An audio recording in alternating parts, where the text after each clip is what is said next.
Yo, good morning, my little nitwitches. Hey, I just cut up a little clip from last night's stream when it's the exact moment that John Hankey and I realized that Karl Marx is a frickin' Fed. Here, enjoy.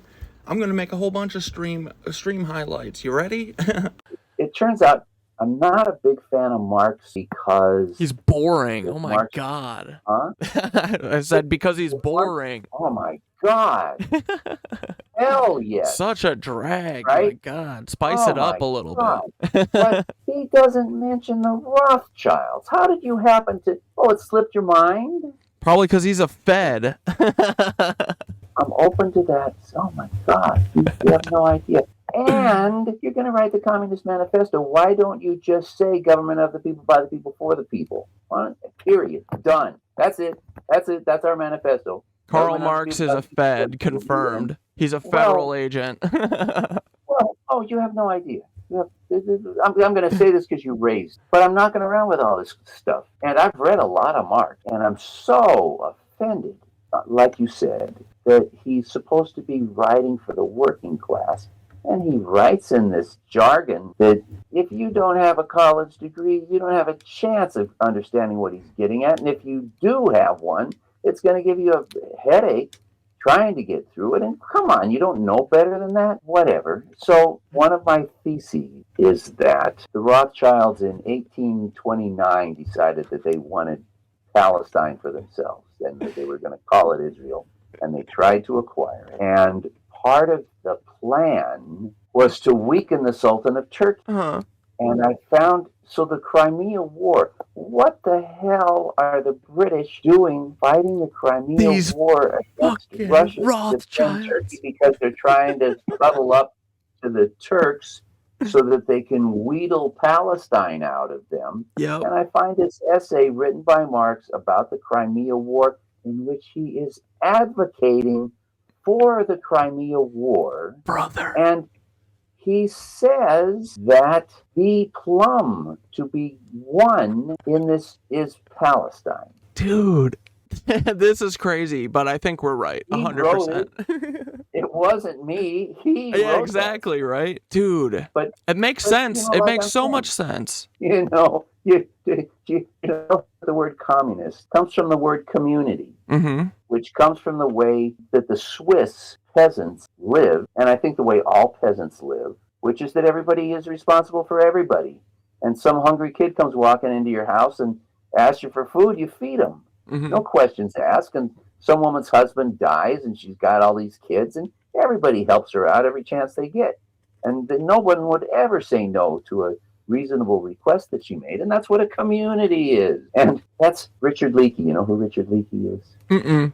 He's the foremost paleoanthropologist in the history of the world. I'll look And him his up. father, Louis Leakey, is the first guy to discover 3 million-year-old human or proto-human remains in Africa. His father is the guy who said, Darwin said that the human race had to have originated in Africa. So he spent all of his free time taking his family to dig. And Richard Leakey was his son and inherited, but both of them observed the fact that the human race evolved in East Africa, which is harsh, right? And evolved in Tanzania and places that are harsh.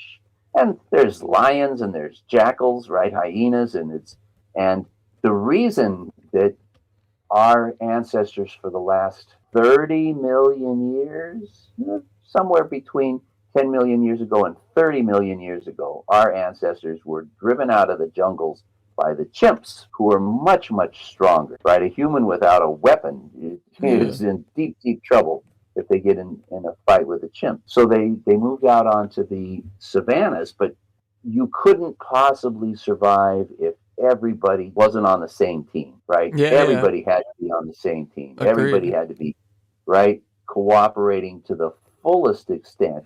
And that culture has survived. Everybody has to be absolutely committed to the benefit and the survival of everybody else for our ancestors to have survived in that Yeah. society. So that community, living in communities where they have barn raising, right? Mm-hmm. And where you know, you borrow a cup of sugar from the next door neighbor, and the widows and orphans get taken care of by the community. Of course they do. How can you suggest otherwise? Yeah. Well, in 1900, Britain and the U.S., they didn't. Mm-hmm. If we're going to survive in the future, I think it's because we will relearn what our great, great, great, great, great to the thousandth power ancestors learned 10 million years ago, which is we're all on the same team. Yeah.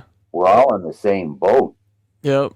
And the good news Right? is that if people like listen to their heart and their gut and do what that is telling them instead of what they've like been taught and learned, like all this greed and this capitalist BS, that's all taught to us. Like they always want us to say like people are brutal and people are, you know, when the apocalypse happens, everyone's going to be free for all. Like that's not true, dude. Like when natural disasters happen, people come together, they help each other. It's because they stop listening to what they're told all the time, like that you need to fear everyone. Yeah. And all those people on those college campuses are looking at the videos on their phones and listening to their hearts and developing a freaking global community. Dude, it's so awesome what they're doing. It's really it's great. People bleeding in their hearts for what's going on in Gaza. It's a global community. There's billions of people, and we're all on the same side. How could we possibly lose? We can't, brother. We already won. I don't think so. We already won. That's what we say. And they gave it to us. They gave us the internet. They gave us the iPhones. They gave us their greed that they can't rein in. They like have to take everything always. They're never satisfied with anything. So they did it to themselves. It's great. Like we literally, because you know they want us to get violent and they want us to give them a reason to hurt us. They want to mow us all down. Like that would make them so happy. But the fact that we're all like chanting and singing and making goofy videos about them and laughing at them, that hurts them more than anything. They want us to get violent so that they can do it 20 times harder on us, you know? But when we just are like, ha ha ha, ha ha ha, and we all make them a joke, you know, that gets rid of them just as easy. And no one has to die. I really think it does. Right? I mean, not just as easy, but, you know. I think we can do it. We can goof our way. Karl Marx is a Fed, confirmed.